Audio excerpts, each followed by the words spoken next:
நீங்க கட்ட போற தோல் ஃபேக்டரியோட கழிவு தண்ணி இந்த பூமிக்குள்ள பூந்தா காலங்காலத்துக்கு புல் பூண்டு கூட முளைக்காதுன்னு தெரிஞ்சு எப்படியா வர்றீங்க? ஒவ்வொருத்தரும் எப்படியாவது பணம் சம்பாதிச்சு பண்ணணும்னு ஆசைப்படுறமே தவிர எல்லாருக்கும் சோறு போடுற விவசாயத்தை பத்தி யாராவது நினைச்சு பார்த்துருக்குமா? ஏற்கனவே வயக்காரெல்லாம் கதை அடிக்கிற மிஷின் களை எடுக்கிற மிஷின் கொண்டாந்து ரப்பிட்டாங்க. இங்க இருக்கிறவங்க பூரா பணம் சம்பாதிக்கிற ஆசையில ஏற தூக்கி போட்டு பனியன் ஃபேக்டரிக்கும் தோல் ஃபேக்டரிக்கும் ஓடிவிட்டான். இப்படி பொழப்பு தேடி ஒவ்வொருத்தரா வெளியூர் போயிட்டா ஒரு காலகட்டத்தில் எங்க விவசாயம் பார்க்கவே ஆள் இல்லாம இந்த கிராமங்கள்லாம் அழிஞ்சு போயிருமே. ஏசி ரூம்ல டைய கட்டிக்கிட்டு கட்டுக்கட்டா கோடி கோடியா நீங்க பணத்தை சம்பாதிச்சாலும் பசி வந்து அந்த பணத்தை யாரும் சாப்பிட போறீங்க? நாங்களாம் அங்க கடந்து கஷ்டப்பட்டு அனுப்புற அரிசியும் பருப்பும் காயும் தானே உங்க உசுறு பிடிச்சு நிறுத்துது. ஒவ்வொரு மனுஷனும் உயிர் வாழ்றதுக்கு பணம் பிரதானம் இல்ல, இந்த பூமியிலிருந்து விளையிற பொருள் தான் புரிஞ்சுக்கிட்டு அவங்க ஃபேக்டரி கட்ட திட்டத்தை கைவிட்டுட்டு திரும்பி போனாங்க. பணத்தை கொடுத்து டவுன்காரங்க திருப்பி கேட்டிருக்காங்க. பணத்தை ஆசையால இவங்க கொடுக்க மறுக்க அவங்க போலீஸை வச்சு இருந்த பணத்தை கைப்பற்றிக்கிட்டு மிச்ச மீதிக்காக அவங்க டிராக்டரையும் ஓட்டிட்டு போயிட்டாங்க.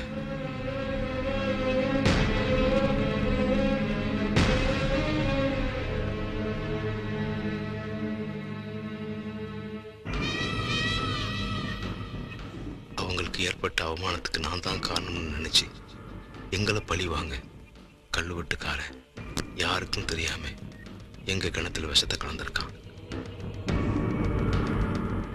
இது தெரியாம எப்பவும் போல எங்க ஆத்தா உழுதுட்டு மேய்ப்பன மாடுகளுக்கெல்லாம் தண்ணி காட்ட மோட்டர் போட்டிருக்கு.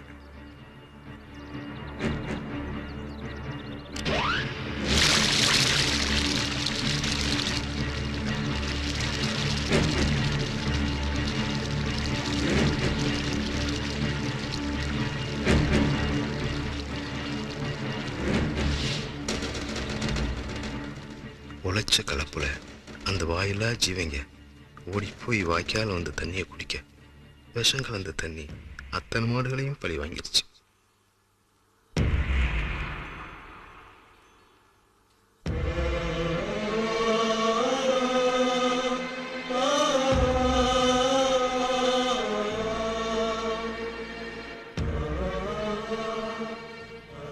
என்னாச்சு ஏதாச்சுன்னு யோசிக்கிற கொஞ்ச நேரத்துக்குள்ள ஒவ்வொன்னா கீழே வந்துச்சு. வேலை பார்த்துட்டு நல்லா மேய்ஞ்சிக்கிட்டு தெரிஞ்ச மாடுக திடீர்னு கதற சத்தம் எங்க ஈரக்குலையை புரிஞ்சிருச்சு. மாடுக துடிச்சு இறக்குறத பார்த்து எங்க ஆத்தா துடிக்க இந்த ஊர் சன கதற ஒண்ணுமே புரியல. எவ்வளவோ முயற்சி பண்ணியும் எந்த மாட்டையும் எங்களால காப்பாற்ற முடியல. அத்தனை மாடுகளையும் கம்புல கட்டி புதைக்க தூக்கிக்கிட்டு போனது இன்னும் நெஞ்சுக்குள்ளேயே நிக்குது. எந்த விவசாயியும் அதை தாங்க மாட்டான். எங்க ஆத்தா அதுலயே பாதி செத்து போச்சு. வளர்த்த மாட்டை இன்னொருத்தருக்கு வித்தாலே கண்ணெல்லாம் கலங்கும். கைவிட்டு போனதுக்கு அப்புறமும் நினைப்புலையே நிற்கும். 30 மாட்டையும் மொத்தமா சாக கொடுத்துட்டு எங்க வீட்டுல யாரும் எதுவுமே செய்ய முடியாம செத்து போன மாதிரி கிடந்தோம். மறுநாள் கிணத்துல மீனெல்லாம் செத்து மிதந்துச்சு. அப்பதான் எங்களுக்கு இது யாரோ செஞ்ச சதின்னு தெரிஞ்சது. தண்ணியை டெஸ்ட் பண்ணி பார்த்தா விஷம் கலந்துருக்குதுன்னு சொன்னாங்க. விசாரிக்க போகும்போது கல்லு வீட்டுக்காரனோட சதியும் நம்பரமாயி போச்சு.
பண்ற?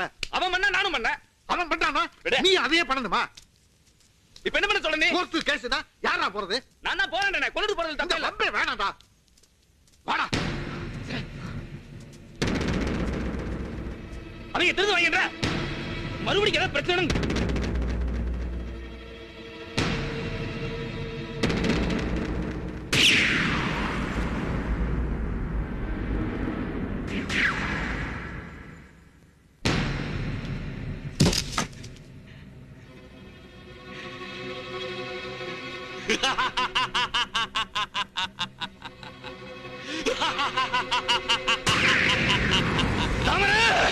காதல் பண்றாளா? காதல் முளைச்சு 3 நாள் விடல, அதுக்குள்ள காதல் வேண்டி கிடக்கு.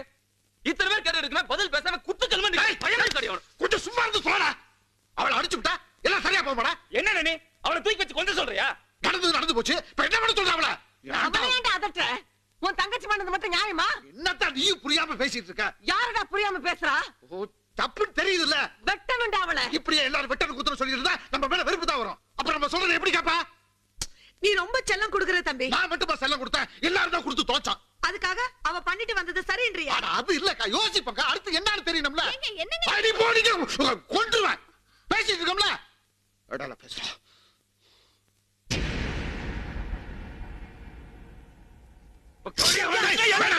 சொன்னா கேளா. விடுடா. விடுடா. என்ன பண்ண சொல்றேன்? இவனை அடக்க முடியலையே. என்ன பண்ணுவேன்? பாருப்பா. அட சொல்லுங்கடா. வெளிய போனா 10 பேரை வெட்டி கொண்டு விட்டு வந்துருவானே.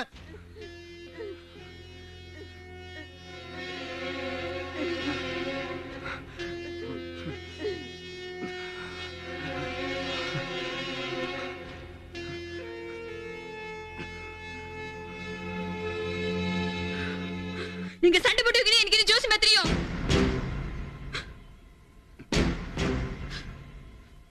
எனக்கு பிடிச்சிருந்தது, ஆசைப்பட்டேன். இப்போ உங்களுக்கு ஆகாதுன்னு பிடிச்சனா எப்படி? ஏய், என்னடி பேசுற? தனலட்சுமி, சரி தம்பி, இவன் நம்ம வழிக்கு வரமாட்டா. பேசாம திருவிழா முடிஞ்ச உடனே எவனையாவது ஒருத்தனை பார்த்து இவளை கட்டி வச்சிட வேண்டியதான். இல்லைன்னா நம்ம மான மரியாதை எல்லாம் போயிரும் ஐயா. பெத்தவங்களோட அழுகையும் கூட பிறந்தவங்களோட துடிப்பும் என் தங்கச்சியை மாத்திரும்னு நம்பி மாப்பிள்ளை பார்த்து சம்பந்தமும் பேசியாச்சு. திருவிழாவும் வந்துச்சு. இதுக்கிடையில என் தங்கச்சி நடவடிக்கையில எந்த சந்தேகமும் வரல. ஆனா விதி மறுபடியும் விளையாட ஆரம்பிச்சிச்சு.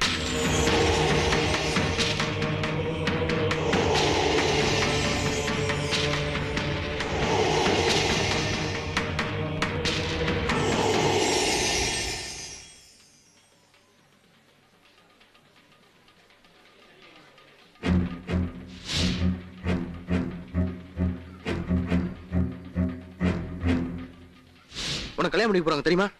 பக்கத்து ஊர்ல இருந்து பொண்ணு பார்க்க வராங்க. எல்லாம் விசாரிச்சு தான் வந்திருக்கேன். பயமா இருக்குன்னா எதுக்கு நீ லவ் பண்ண? எல்லாம் ஓடி போனவங்க தான். திரும்பி வந்தா சரியாயிடும். இப்ப வர முடியுமா முடியாதா? அப்புறம் ஜென்மத்துக்கு நீ மறந்துடணும்.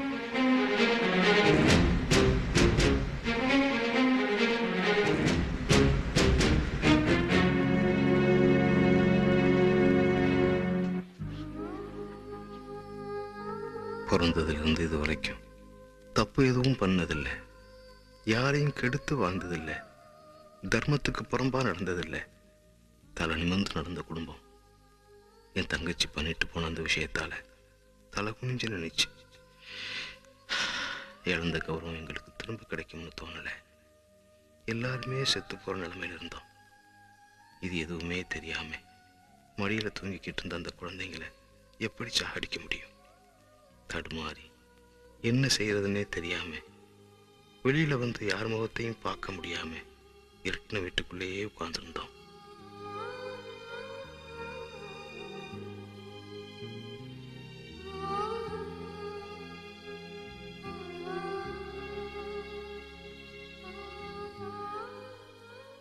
அழுத அழுத அசந்து போய் யாரு யாரு எப்ப தூங்கணும்னே தெரியாம தூங்கிட்டாங்க.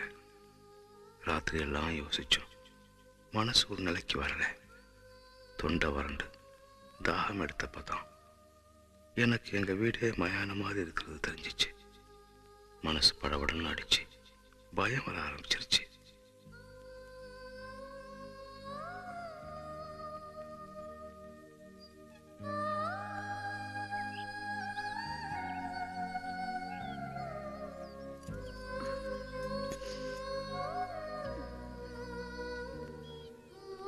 நடந்ததையே நினைச்சுக்கிட்டு இருந்தா நம்மளே எல்லாரையும் சாகடிச்சிருவோம்னு நானே என் மனசை தேத்திக்கிட்டு உள்ள இருந்த சோகத்தை எல்லாம் மறைச்சிக்கிட்டு மூஞ்சியை கழுவிட்டு வரும்போது சத்தம் கேட்டு ஒவ்வொருத்தரா இருந்துருச்சாங்க.